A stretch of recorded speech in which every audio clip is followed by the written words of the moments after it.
4 prinsip dalam perlembagaan menjadi antara perkara utama yang disepakati dalam perjanjian persefahaman antara Gabungan Kerajaan Perpaduan yang dimenterai hari ini. Timbalan Perdana Menteri Datuk Ahmad Zahid Hamidi berkata segala kekhawatiran mengenai agama Islam, hak istimewa Melayu, kedudukan bahasa Melayu dan institusi diraja diambil kira dalam perjanjian tersebut.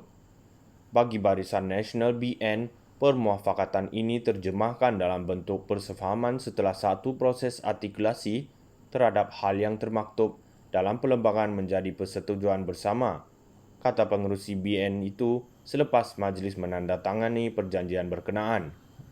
5 gabungan parti politik utama, Pakatan Harapan PH, BN, Gabungan Parti Sarawak GPS, Gabungan Rakyat Sabah GRS, dan Parti Warisan menandatangani perjanjian persefahaman kerjasama di Putrajaya bagi membentuk kerajaan perpaduan yang stabil. Perjanjian itu dimenterai oleh Setiausaha Agung parti politik masing-masing iaitu Datuk Seri Saifuddin PH, Datuk Seri Zamri Abdul Kadir BN, Datuk Seri Alexander Nandalinggi GPS, Datuk Masidi Manjun GRS dan Setiausaha Agung Warisan Datuk Loreto Padua dengan disaksikan semua pengerusi gabungan politik itu. 5 pengerusi gabungan iaitu Perdana Menteri Datuk Seri Anwar Ibrahim yang juga pengerusi PH, Ahmad Zahid Hamidi BN, Tan Sri Abang Johari Tun Openg GPS, Datuk Seri Haji Jinor GRS dan Presiden Warisan Datuk Seri Muhammad Syafi Abdal turut menandatangani perjanjian itu yang disaksikan Setiausaha Agung Gabungan Terbabit.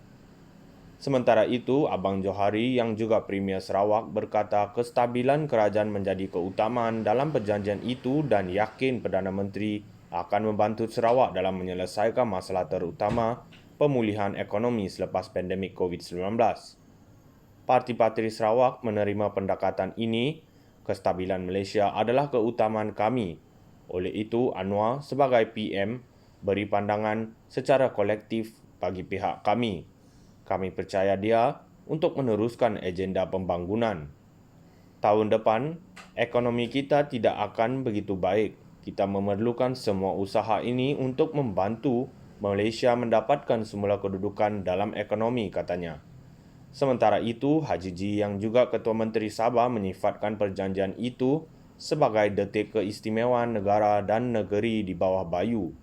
Itu amat memerlukan suasana stabil dan perpaduan yang kukuh, terutama dalam aspek ekonomi dan juga pembangunan di Sabah, sebuah negeri yang agak besar, dan inilah maklumat kita dan saya yakin kerajaan perpaduan yang dipimpin PM akan menjadi satu kerajaan yang kuat dan kerajaan yang diharapkan pelbagai kaum, katanya. Muhammad Syafi pula berkata perjanjian tersebut dapat memantapkan suasana politik dalam negara. Bila ada kestabilan, saya pasti ekonomi juga akan turut stabil.